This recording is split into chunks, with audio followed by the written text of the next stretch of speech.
Well, we're going to start with putting any and all rumors of what might be in the cards for either Brandon Ayuk or Deebo Samuel in the future.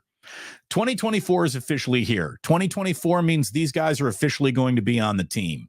And what might happen in between 2024 and 2025 is irrelevant.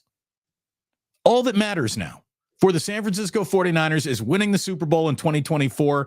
John Lynch yesterday tried to put any and all talk of what their futures could be to bed and basically said, my team is here, that's on the field.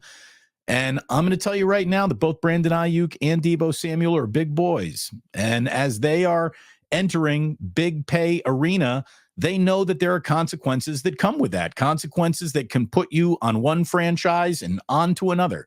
That's just the way it goes. They want it to be big-time paid players. Deebo is one. Ayuk about to become one. And this is, kind of the tail of the tape. When you get paid like that, you might not be around anywhere for very long in a capped league. All these guys know it when they sign the deal. They're big boys. No feelings are hurt. No, anger of any offseason trade rumors. This is high-priced business and high stakes. So it's time to officially focus on 2024.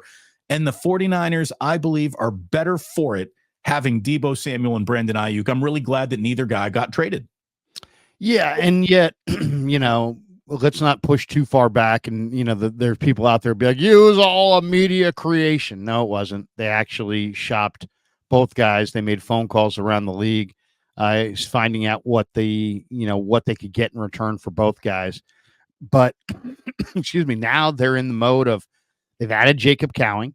They've added Ricky Pearsall, and, they've added a couple running backs, and we'll see. We'll see where it goes. And you can see the game of chess as it's playing out, right? If either, let's say Ricky Pearsall has a monster rookie year, that probably does mean Deebo's gone. Probably does mean Ayuk gets moved on from. That's the way it goes.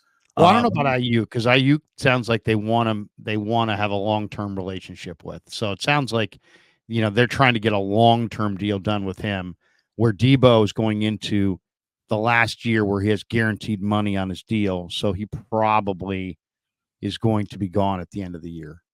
So, it's just different statuses, I think, for those two guys. But the more important point is that, they're all in. I don't know if some people are referring to this as the last dance. I don't really see it that way. You got a 24-year-old quarterback. You got a relatively young head coach.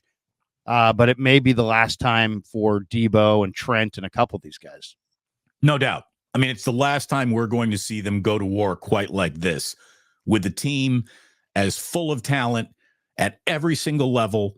They really do have an embarrassment of riches when it comes to Pro Bowlers and fantastic players and a roster that is the envy of other GMs, locker rooms. It's a very special team. And that's why, them not winning it last year was pretty frustrating, because that was a pretty damn special team too. And they're going to run out of look at how special we are once the Brock Purdy contract kicks up into that $45-50 million range. That's just the price of doing business. So this is the last best shot built like this to have it. Last dance, I agree. That's a bit much.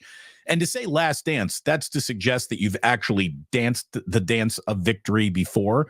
Look, they've gotten close, right? They've been on the dance floor, but they haven't quite, dipped their dance. They haven't crested the mountaintop. They haven't achieved the goal. And right. I would say for everybody, go watch John Lynch with Pat McAfee yesterday, and you can kind of tell. He kind of revealed how passionate he is about getting that sixth Lombardi, that elusive sixth Lombardi in the trophy case. And, it hasn't happened yet. It hasn't happened yet, but they did what they added at wide receiver, running back, what they added to their football team. They're trying to load up and go for it this year and make their team a little bit better. And that's really the question. Are they a better team than they were on Super Bowl Sunday? I would say they most definitely are a better team than they were on Super Bowl Sunday. But there's also going to be some questions. Where is Dre Greenlaw going to join the party this year? Is he going to be there late in the middle of the year? At what point? How do they move on from Eric Armstead? How good, is their offensive line on the right side? How good can it be? I will say this: in the last few days, doing more of a deep dive on the draft, I had Todd Husak on the show last night, the former Stanford Cardinal quarterback, who's a really good football analyst, and he did some KNBR draft coverage, and Todd takes it seriously. So he actually, reviewed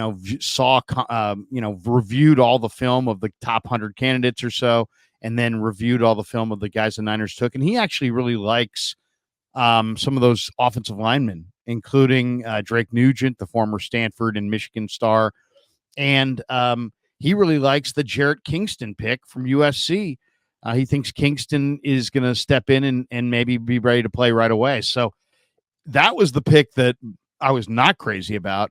If the offensive lineman that they drafted, Pooney, and then Kingston, and then they signed Drake Nugent and Bryson Mays after the draft, if those guys give them anything and are anything to me, then it's been a very good draft.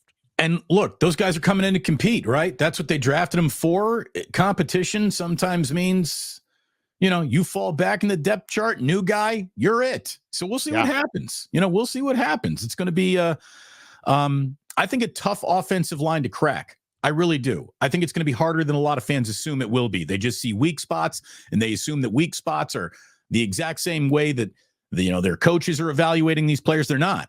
They're not. Let me tell you how the 49ers evaluated Colton McKivitz. They extended him before they even needed to. So at a reasonable number. I mean, at a kind of a lower number, but yeah, that's the deal. He struggled. There's no question he struggled. He struggled in week 1 against TJ Watt, but he also played a lot of good snaps. Right.